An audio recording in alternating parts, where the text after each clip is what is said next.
السلام علیکم ورحمۃ اللہ وبرکاتہ۔ الحمد للہ رب العالمین والصلاة والسلام علی اشرف الانبیاء والمرسلین، اما بعد۔ آج کے سبق میں مسلم شریف کی 1830 نمبر اور نصاب میں شامل 71 نمبر حدیث کا ترجمہ اور اس کا مفہوم سمجھنے کی کوشش کریں گے۔ حضرت ام المومنین عائشہ رضی اللہ تعالی عنہا اس حدیث کو روایت کرنے والی ہیں۔ فرماتی ہیں کہ نبی کریم صلی اللہ علیہ وسلم نے ارشاد فرمایا، احب الاعمال الی اللہ ادومها وان قل، کہ اللہ تعالیٰ کے ہاں محبوب ترین کام وہ ہے جس پر ہمیشہ عمل کیا جائے اگرچہ وہ قلیل ہو۔ اس حدیث میں نبی کریم صلی اللہ علیہ وسلم نے اس بات کی طرف اشارہ کیا کہ اعمال میں سب سے اہم بات کیا ہے۔ اعمال میں سب سے اہم چیز اس کا دوام ہے، اس کی ہمیشگی ہے۔ یعنی کوئی بھی نیک عمل شروع کیا جائے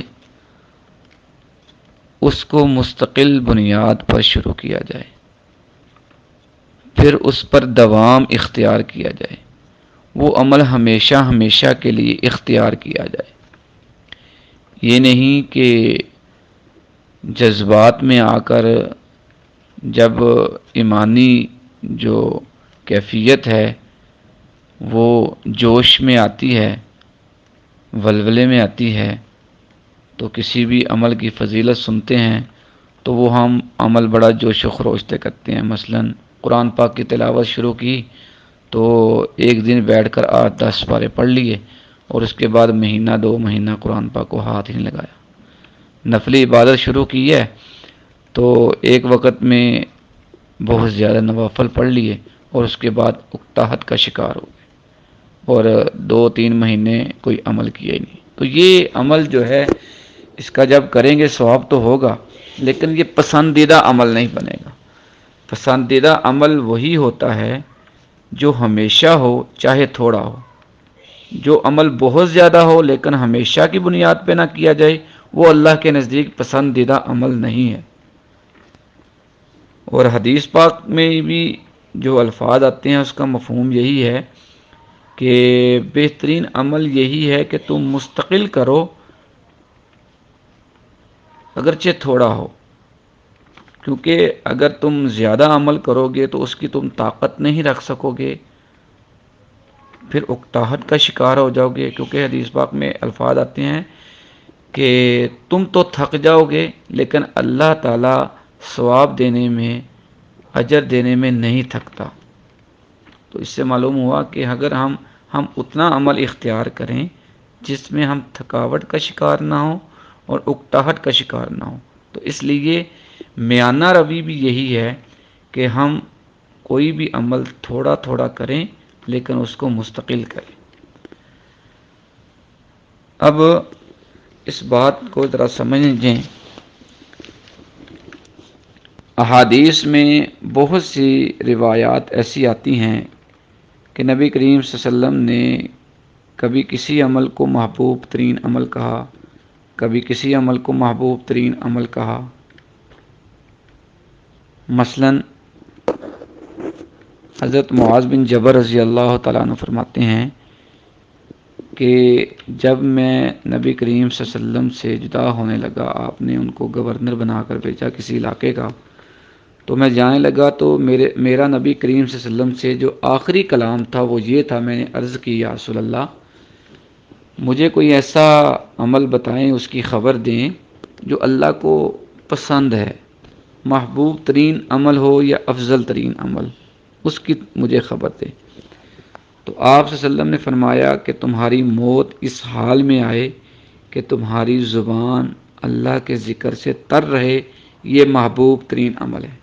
یعنی تم ہر وقت اللہ کا ذکر کرتے رہو تو یہ اللہ کو عمل سب سے پسند ہے۔ ایک دفعہ حضرت عبداللہ ابن مسعود رضی اللہ تعالیٰ عنہ انہوں نے عرض کی یا رسول اللہ بہترین عمل کیا ہے؟ آپ نے فرمایا الصلاۃ علی وقتہا، کہ نماز کو اس کے وقت پر پڑھنا یہ بہترین عمل ہے۔ عرض کی کہ اس کے بعد آپ نے فرمایا بر الوالدین، والدین کے ساتھ حسن سلوک کرنا، نیکی کرنا۔ پھر عرض کی یا رسول اللہ اس کے بعد پھر آپ نے فرمایا کہ الجہاد فی سبیل اللہ، اللہ کے راستے میں جہاد کرنا۔ تو کسی صحابی کو آپ نے بتایا کہ محبوب ترین عمل یہ ہے کہ والدین کے ساتھ حسن سلوک کرنا، اور کسی روایت میں آتا ہے کہ آپ نے محبوب ترین عمل بتایا صدقہ کرنا۔ اس کی کیا وجہ ہے کہ مختلف روایات میں مختلف صحابہ کو آپ نے محبوب ترین عمل کچھ اور بتایا، کسی کو کچھ اور بتایا۔ اس کے محدثین جو ہے وہ ایک دو جواب دیتے ہیں۔ پہلا جواب تو یہ ہے کہ یہ نبی کریم صلی اللہ علیہ وسلم نے ہر صحابی کو محبوب ترین عمل مختلف بتایا، یہ اصل میں سائلین کے احوال کا اعتبار کرتے ہوئے کہ جو سوال کرنے والا ہے آپ نے دیکھا کہ اس پر کیا کیفیت ہے یا کیا حالات ہیں، یا اس کو اس وقت کس چیز کی ضرورت زیادہ ہے۔ آپ نے دیکھا کہ ایک صحابی ہے وہ نوافل بھی بڑے پڑھتا ہے، صدقہ خیرات بھی بہت کرتا ہے، اور نمازیں بھی بہت پڑھتا ہے، قرآن کی تلاوت بھی بہت کرتا ہے، لیکن یہ والدین کی خدمت میں تھوڑا کمزور ہے۔ تو آپ نے فرمایا کہ تمہیں اس چیز کی زیادہ ضرورت ہے، باقی تو تم اعمال کر رہے ہو، لیکن والدین کے ساتھ نیکی اور حسن سلوک والا عمل یہ کمزور ہے، تو تمہارے لیے بہترین عمل جو اللہ کو محبوب ہوگا وہ یہی ہے کہ تم والدین کی خدمت کرو۔ اور ایک صحابی کو دیکھا کہ وہ والدین کی خدمت کر رہا ہے اور اس کے علاوہ صدقہ خیرات بھی کر رہا ہے، قرآن کی تلاوت بھی کر رہا ہے، لیکن نماز میں کبھی سستی کرتا ہے۔ تو اس کو آپ صلی اللہ علیہ وسلم نے فرمایا کہ تمہارے لیے بہترین عمل جو اللہ کو محبوب ہے وہ یہ ہے کہ تم وقت پر نماز پڑھو۔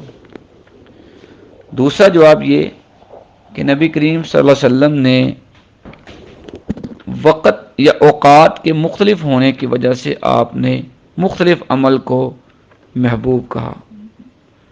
مثلا ابتدائے اسلام میں نماز کی ضرورت تھی، اس وقت نماز وقت پر پڑھنا، اس کی عادت ڈالنا یا یہ عمل لوگوں کے اندر کثرت سے کروانا اس کی ضرورت تھی، تو آپ نے اس کو محبوب ترین عمل کہا۔ جب جہاد فرض ہوا اس وقت کی ضرورت یہ تھی کہ سب لوگ جہاد کی فضیلت کو سمجھیں اور اس کی اہمیت کو سمجھیں۔ اس وقت آپ صلی اللہ علیہ وسلم نے فرمایا کہ جہاد جو اللہ کے راستے میں کرنا یہ محبوب ترین عمل ہے۔ اور جب مجبور کوئی غریب مسکین ہے اس وقت جو ہے وقت کا تقاضا یہ ہے کہ اس کی مدد کی جائے، تو اس وقت آپ نے فرمایا صدقہ کرنا بہترین عمل ہے۔ جمعہ کے روز سب سے بہترین عمل جمعہ کے دن جمعہ کی تیاری ہے، تو آپ نے فرمایا کہ جمعہ کی تیاری کرنا، جمعے میں شامل ہونا یہ بہترین عمل ہے۔ تو یہ سائلین کے احوال یا اوقات کے مختلف ہونے کی وجہ سے آپ نے مختلف صحابہ کو مختلف عمل جو ہے تجویز کیا۔ بہرحال اس میں یہ یاد رکھیں کوئی بھی عمل جو ہے محبوب ترین امان، یعنی کہ کچھ اعمال میں آپ کے سامنے بیان کرتا ہوں، اللہ پر ایمان لانا بھی محبوب ترین عمل ہے، اس کے ساتھ ساتھ وقت پر نماز پڑھنا، والدین سے حسن سلوک کرنا، جہاد فی سبیل اللہ، صلہ رحمی کرنا، قرآن پاک کی تلاوت کرنا، صدقہ خیرات کرنا، یہ مختلف اوقات میں آپ سے نے ان کو محبوب ترین عمل کہا۔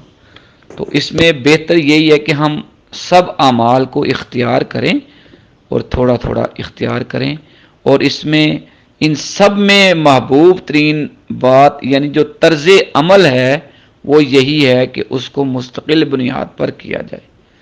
تو آج کے سبق میں ہمیں یہ بات سمجھ آئی ہے یا سمجھنے کی کوشش کی ہے کہ ہم کوئی بھی عمل کریں، نیک عمل کریں، وہ اللہ کو پسندیدہ ہے۔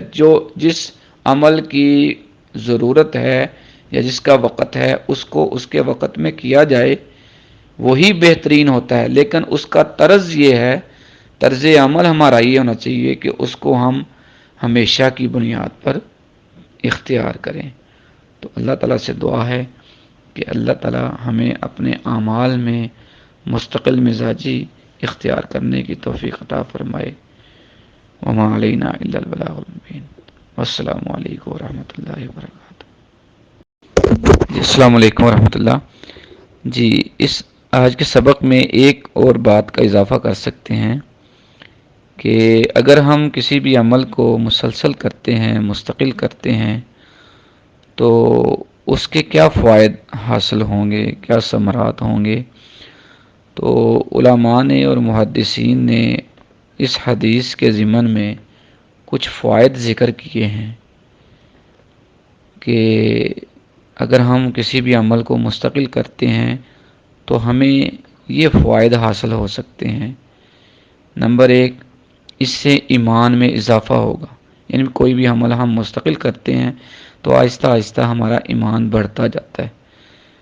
نمبر دو، کہ عبادات میں جو غفلت ہوتی رہتی ہے، اگر ہم مستقل کوئی کام کرتے ہیں تو اس غفلت سے بھی ہماری حفاظت ہو جائے گی، کیونکہ اعمال میں غفلت جو ہے وہ انتہائی نقصان دہ اور ہلاکت کا سبب ہے، تو اس غفلت سے حفاظت کا بھی یہ سبب ہے۔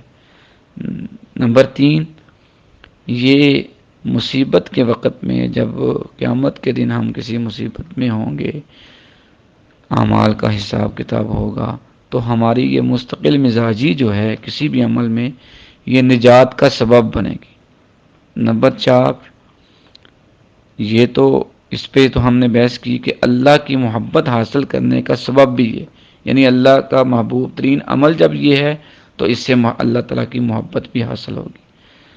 نمبر پانچ، یہ ہمارا جو مستقل مزاجی ہے یا دوام ہے یہ جنت میں داخلے کا سبب بھی ہوگا۔